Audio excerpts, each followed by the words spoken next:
त्यो चाहिँ अब मैले बुझेअनुसारको के देखियो भन्दाखेरि विवाह गरेर ल्याइयो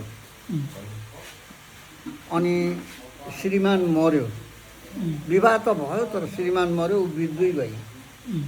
अब उसको सँग जय जन्म पनि छैन, केही पनि छैन, विधुवै भयो। त्यसको एउटा चाहिँ नि के अरे अर्धाङ्गिनी भएर बसिन् त ऊ त। अब यसले म भनेर उसले पनि कसैसँग बिहा गरी ल्याउनेले पनि आफ्नै स्वजातिले ल्यायो, हुन्छ भनेर ल्यायो। तिनीहरूबाट जन्मेकालाई जयसी भन्यो।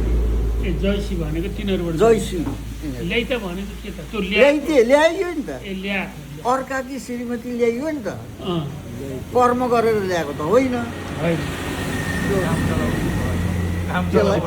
काम ल्याइयो नि त, त्यो ल्याइथे। अनि त्यो ल्याएको भात पकाएर खानु हुने कि नखाने नि, नखाने थिए नि त। अनि बच्चा जन्माउनु हुने सँगै त्यही त भने नि, सम्पर्क गर्न यति घृणित कुराहरू छन् नि। धर्म हो त्यही त घृणित कुरा नि। त्यो त अनैतिक, यो त अरूलाई अब भन्नुहोस् न। अनि त्यति मात्र होइन, हाम्रा कर्मकाण्डहरूमा नि कति गल्ती छन् भन्नुहोस् न त। हामी अहिलेसम्म हिन्दू भनिरहेको छौँ, तपाईँ हिन्दू भन्दै हुनुहुन्छ। हिन्दू भनेको के त भनेर भन्दाखेरि अरबियन भाषामा उनीहरूको अल्फाबेटमा स हुँदैन।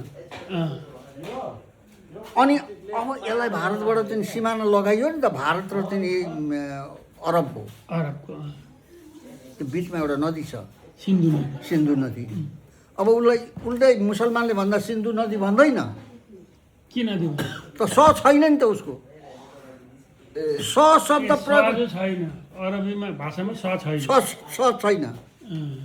स हुने ठाउँमा ह छ। हिन्दू साला हिन्दू, ए साला हिन्दू, चोर फटा, मुसलमानले गाली गरेको शब्द हो त्यो। कहाँ छ भारतवर्षमा चाहिँ हिन्दुस्तान भन्ने ठाउँ छ कहीँ? न राज्य छ, न गाउँ छ, न वडा छ, न के छ। यस्तो खालको चाहिँ छैन। हिन्दू कुनै हाम्रो धर्मशास्त्रका कुनै पुस्तकको कुनै ठाउँमा उल्लेख छैन। छैन। वेद वेदान्त र उपनिषद्भित्र झ हुँदैन। झ अक्षर पछि भएको हो, त्यही मुस्लिम शासन अवस्थादेखि आएको हो झ। हेर्नुहोस्, अब यी कर्मकाण्डहरू त्यति बेर त्यो कठिनतम अवस्थामा कल्पना गरिएका, रावण बनाए, राम बनाए, चाहिँ के अरे कृष्ण बनाए, अनि कृष्णलाई लगेर जेलभित्र चाहिँ जन्माए, कल्पना यी सबै कल्पना हुन्। तर सारांशमा सबै कल्पना मात्रै हो। सबै कल्पना। हामी चाहिँ के हो, हिन्दू नभएर के चाहिँ सनातन के हो भन्नु? तपाईँ र म देशको नाताले नेपाली, धर्मको नाता भन्नुहुन्छ भने तपाईँको धारणा अनुसारको धर्म हुन्छ होइन। अब संस्कृति भन्नुहुन्छ भने आर्य संस्कृति के त भन्दा वैदिक सनातन। वैदिक सनातनै हो हामी।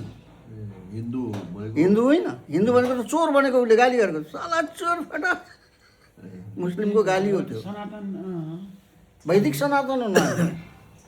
अब जब झको जन्म भयो अनि यी सबै बाणीहरू बिग्रियो। झ किन भयो भनेर भन्दाखेरि 35वटा अक्षर 36वटा भइदियो। झ आएपछि 36वटा भयो। झ आएपछि 36वटा भयो। झ त थिएन पहिला, वेदमा हुँदैन, उपनिषदमा हुँदैन। अब आएर चण्डीको किताबमा आदि झ छ। पहिलो अध्यायको 42वां मन्त्रमा जजक भन्ने शब्द छ, जमा संयुक्त छ। त भएछ के भने गफ गरिहाल्नु,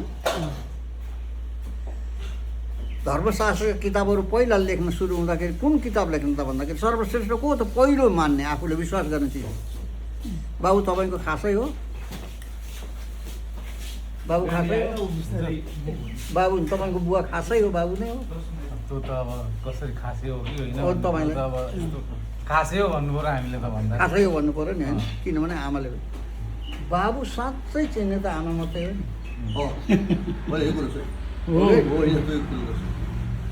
प्र्याक्टिकली आफूले हेर्नु पर्यो नि त। यहाँ बाबु को हो भनेर चिन्ने त मात्रै एकजना आमा हो। यसरी हो भने आमा त सत्य हो नि। लाटी होस्, लङ्गडी होस्, अल्की होस्, होजी होस्, पढेकी होस्, दुर्बिच्छे होस्, बोक्सी होस्, डाइनी होस्, काली होस्, गोरी होस्, गोरी होस्, आमा हो नि। हो। आमा सत्य, सत्य माता। अब यो किताब पहिला चण्डी लेख्यो, नवदुर्गा, 9वटा चाहिँ नि कल्पना गरियो 9वटी आमाको। ती 9वटी आमा कहाँबाट कल्पना गर्यो भने तपाईँको शरीरमा नै 9वटा दुला छन्, ती सबै आमाले जन्माएका हुन्। तपाईँसँग 9वटा झ्याल छन् अयोध्या नगरमा। तपाईँको शरीरलाई अयोध्या भनिन्छ। अष्टचक्रा 9द्वारा वेदान्तमा अष्टचक्रा 9द्वारा 18 ठाउँ भाँचिने 9 ठाउँ झ्याल ढोका भएको अष्टचक्रा 9द्वारा देवानाम पुरयोध्या पुर अयोध्या। यो देह भनेको यहाँ केपीले अहिले भनेर त्यहाँ पर्सङ्गलमा जन्मेको होइन है। अयोध्या। अब त्यस कारण पहिला आमाको सम्मान गर्नुपर्छ भनेर पहिलो किताब त्यो लेख्यो। पहिलो लेख्दै लेख्दै जाँदा त्यो लेखकलाई त्यो 42 मन्त्रको ज बाटोमा पुगेपछि अलिक छ कोरिएछ, छसँग भयो। बाफ्रे, एकछिन बिसायो, किताब पुरा भयो, हुँदै गयो। अब 18 पुराण लेखिए थिए, महाभारत आदि गरिएका रामायणहरू किताबहरू लेख्दै गए। एभनहरूलाई ढाँट्नको निमित्त लेखे मात्रै हो, लेख्दै गए। अब द्वापर युगको चाहिँ अन्तिममा आएर महाभारतको सङ्ग्राम भयो। त्यो सङ्ग्राममा महाभारतको किताब लेखियो। 5वटा पाण्डव, विपक्षीमा चाहिँ बडा बाबु अन्धा। कल्पना गर्नुहोस्, त्यहाँ 5वटा पाण्डव बनाइयो। को त भन्दाखेरि ती नाम त सबैलाई थाहा छ हो कि। धर्म युधिष्ठिर आकाश हो, भीमसेन 1000 हात्तीको बल हुने वायु हो, यहाँबाट ट्याक्क बटम तित्दाखेरि अमेरिकामा बज्ने करेन्ट अर्जुन हो, अर्जुनधारी। नकुल सहदेव पृथ्वी हो, नकुल पानी हो। यी 5वटा तत्त्वलाई 5 पाण्डव बनाइयो र यिनीहरूको युद्ध चाहिँ निकै कौरवसँग भयो। कौरव भनेको त कौरवको बाबु चाहिँ निकै धृतराष्ट्र छ, अन्धा। तपाईँ र मेरो पनि व्यवहार जति अन्धा छ। व्यवहार 1000 छन्, हजारौँ छन्, 100 पुत्र छन् ती। अनि तीसँग जित्दा हाट्दा लडाइँ गर्दा गर्दा गर्दा गर्दा अर्जुनले पाण्डवले जित्नु पर्यो भनेको। अब यसरी हाम्रो त्यही त 9द्वारे पुरेदेही, तपाईँको शरीरमा 9वटा झ्याल ढोका छन्। त्यस झ्याल ढोका भएको शरीरलाई जन्म दिने को त आमा। तपाईँको आँखामा एउटी आमा छन्, नाकामा एउटी आमा छन्, मुखमा एउटी आमा छन्, कानमा एउटी आमा छन्, गुदालिङ्गामा एउटी आमा छन्। सबै ठाउँमा छैनन्। 9वटा चाहिँ के अरे भएको हुनाले 9 दुर्गा बनाइयो है। अब लेख्दै लेख्दै गएर महाभारतको सङ्ग्राम सक्यो। महाभारत पनि लेखिसक्यो। 5 पाण्डवको कथामा पुगेका छौँ नि हामी, लेखिसक्यो। अब यो पृथ्वीमाथि भएको सबै रुख पनि पिपलको, म चाहिँ मान्छेमा राजा, म विद्वानमा पण्डित, म साधु सन्त, म भन्दै जान्छ कृष्णले। सबै थोक म सक्यो। अब पानीभित्र गयो। पानीभित्र गएपछि पनि त्यहाँ जीव जन्तु छन्, कुन ठुलो भन्ने चाहियो नि। एउटा चिज पनि हेरेर पत्तो लगाएछ। चिज पनि हेरेर पत्तो लगायो, तर नाम जानेको छैन। अनि त्यो माथि पहिलो लेख्दाखेरि चढेको किताबमा यसो कोरिएको छ नि, त्यसैलाई अलिकति खुट्टो घुमाइदिएर बाङ्गो पार्दैछ। झ झ झ झ। अब यहाँ झ भएपछि अनि त्यो चिजको नाम राखिदियो झसडा।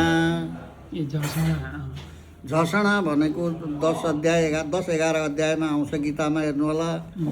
गोहीको नाम झसडा, गोही।